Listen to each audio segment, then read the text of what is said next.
Meus queridos intercessores e intercessoras, nós estamos novamente juntos aqui para mais uma aula do nosso curso Ministério Profético. E hoje nós queremos falar sobre Bíblia e profecia, a mesma autoridade. Sim, porque é um erro muito grande nós considerarmos o Ministério Profético como pregação da palavra escrita de Deus.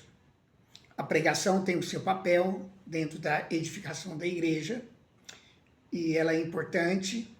Eu acredito que ela é necessária, extremamente necessária na vida da igreja, mas a existência da palavra profética,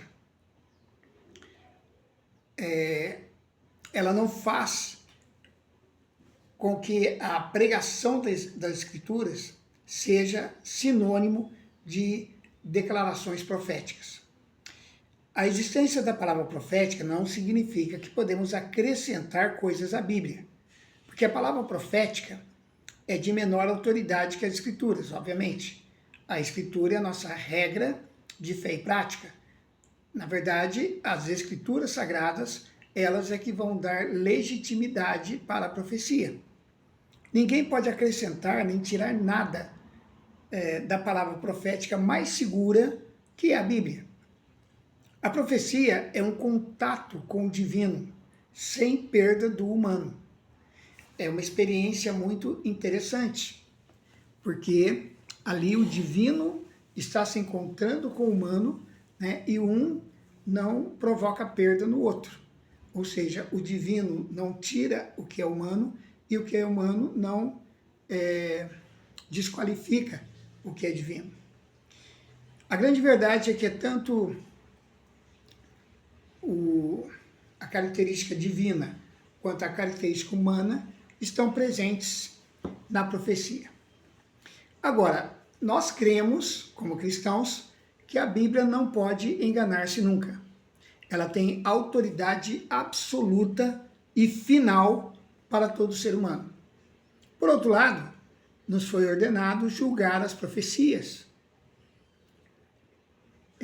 Nós vemos isso em 1 Coríntios 14, 29 e também 1 Tessalonicenses 5, 20 a 21. Deus nos exorta a julgar a profecia, a reter o que é bom, a julgar os profetas. João também na sua primeira carta trabalha muito a questão de nós julgarmos os profetas, né? Toda profecia deve ser julgada.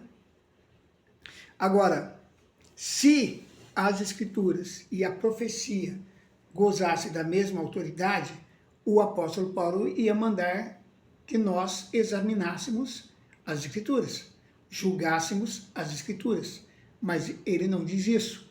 E obviamente nós não vamos julgar as Escrituras, mas vamos sim julgar as profecias. Vamos ver as diferenças fundamentais entre uma e outra. Primeiro, a Bíblia é universal para todas as pessoas de todos os tempos, enquanto que a palavra profética é para uma pessoa ou grupo em particular. Então, nós não interpretamos a palavra profética para toda a igreja, né? A palavra é direcionada ou para uma pessoa ou para um grupo, seja uma igreja, uma célula, um grupo de oração, sim, mas a palavra profética vem naquele momento. Segundo, não há maior palavra profética do que a Bíblia. Ela é a nossa palavra profética mais segura, né? Vejamos aqui o que diz em 2 Pedro 1, 20 e 21. Vamos abrir aqui. 2 Pedro 1, 20. Sabendo primeiramente isto, que nenhuma profecia da Escritura provém de particular elucidação, porque nunca, jamais, qualquer profecia foi dada por vontade humana. Entretanto, homens santos falaram da parte de Deus, movidos pelo Espírito Santo. Então, está claro que não há uma palavra profética maior do que a Bíblia. Terceiro, a palavra profética não entra em questões de fé ou doutrinárias. Por essa razão, não é para todos, nem para todos os tempos. E é o seu conceito que é inspirado por Deus. Então, o que é inspirado por Deus é o conceito da palavra, e não a palavra. Isso significa que a palavra profética pode estar sujeita a erros. Tá bom? Pode estar. Porque lembre-se que o humano está misturado com o divino ali. Então, em quarto lugar, a palavra profética ela cumpre a sua função de orientação, de guia sobre temas específicos. Muitas vezes nunca se põe ao lado da Bíblia ou compete com ela. E quinto lugar, dois elementos intervêm na profecia, o humano e o divino. Assim, a mensagem profética consiste em palavras de Deus com palavras humanas, enquanto que a Bíblia é totalmente a palavra de Deus. Terceiro, como julgar as profecias? Desculpa, falei terceiro, não. Como julgar as profecias? Bom, o dom de profecia deve ser julgado, discernido, avaliado. Há certos requisitos que as mensagens proféticas devem cumprir para serem consideradas palavras de Deus. Em primeiro lugar, a profecia deve nos aproximar mais de Jesus. A palavra profética não deve exaltar nenhum homem. Deve levar toda pessoa a amar e a seguir mais a Jesus. Então, quando a palavra profética ela é entregue, ela vai nos aproximar de Jesus. As profecias não devem dominar as pessoas. O que vem de Deus sempre edifica, motiva-nos a viver uma vida mais elevada nas coisas espirituais. A profecia também não é magia. Nós devemos discernir que coisas que nos levam a crescer em Jesus e nos aproxima mais a Ele. A profecia vai edificar e consolar. Ela vai construir a nossa fé, o nosso amor, a nossa sabedoria. E também a profecia deve conformar-se à Bíblia. Em segundo lugar, é isso. A profecia ela deve conformar-se à Bíblia. A profecia não deve transmitir nenhuma doutrina ou conteúdo teológico que vá contra a palavra de Deus ou entre em conflito com ela. A Bíblia não deve acomodar-se às nossas revelações. Não devemos acomodar as Escrituras aos nossos prazeres.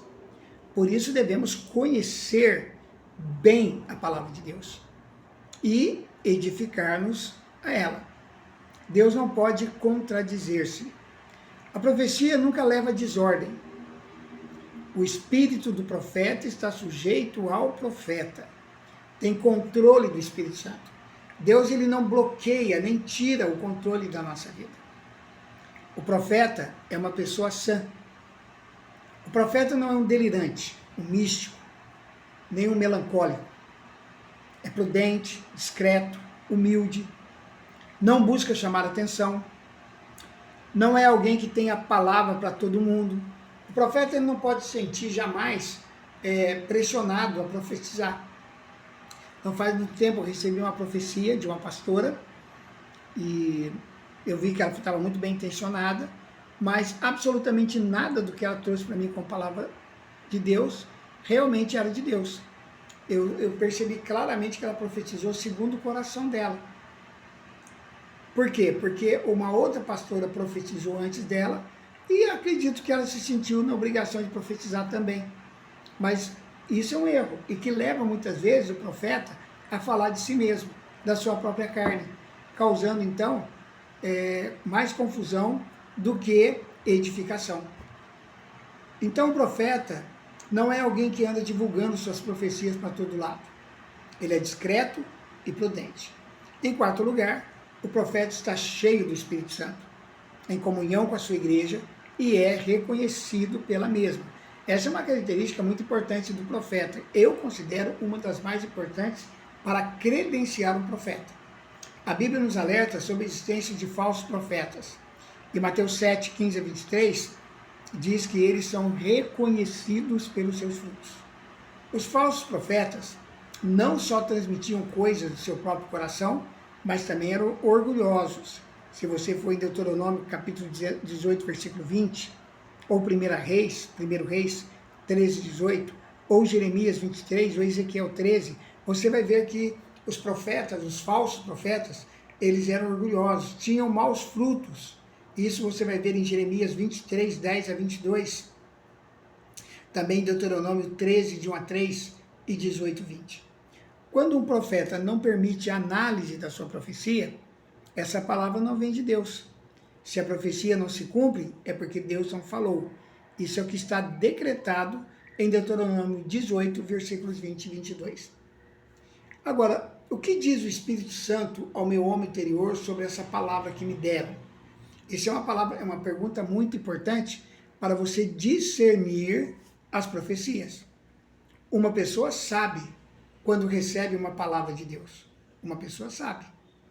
Ela começa a sentir algo no seu interior que confirma a palavra recebida. Há uma ressonância interior com o que foi dito. É como um cristal que ressoa quando em contato com outro cristal. Então, é uma resposta do meu interior à palavra que está sendo liberada. O Espírito que está na sua vida lhe ensina coisas de Deus. Ele lhe dirá se é de Deus e se o ajuda a estar mais perto de Cristo. Se vem de Deus, o fruto do profeta é a evidência mais contundente. Agora, se a palavra de Deus se cumpre, toda profecia extravagante, estranha, inútil ou inconveniente deve ser rejeitada.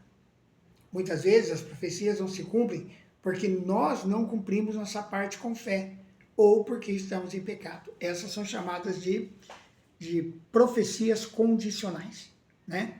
Algumas profecias, elas vão se cumprir, mas elas vão estar relacionadas com o posicionamento por parte da pessoa que ouve a profecia de fazer aquilo que Deus está dizendo que tem que ser feito.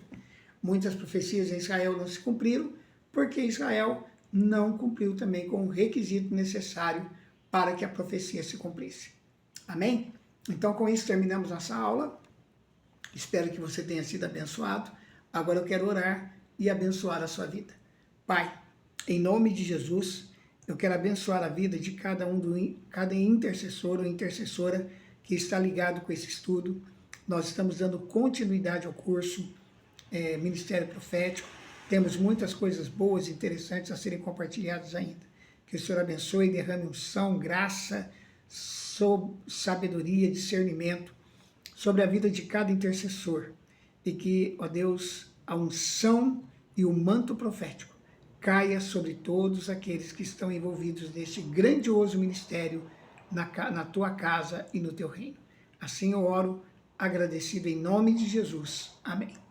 Amém, queridos? Eu quero lembrar você que o seu like é muito importante para nós. Curta aí o nosso vídeo e compartilhe também nas suas redes sociais. Faça o seu comentário também, né? Me diga da onde você é. Você que está me assistindo, de que lugar do Brasil você está me assistindo? Você é um intercessor? Você trabalha numa igreja atuando como intercessor? Como tem sido a sua experiência com o Ministério Profético? Escreva aí nos comentários e compartilhe o nosso vídeo. Inscreva-se no canal. Nós ficaremos felizes de saber que você é mais um intercessor que está ligado com o nosso canal Palavra Viva e com o nosso curso Ministério Profético. Até a próxima. Que Deus abençoe em nome de Jesus.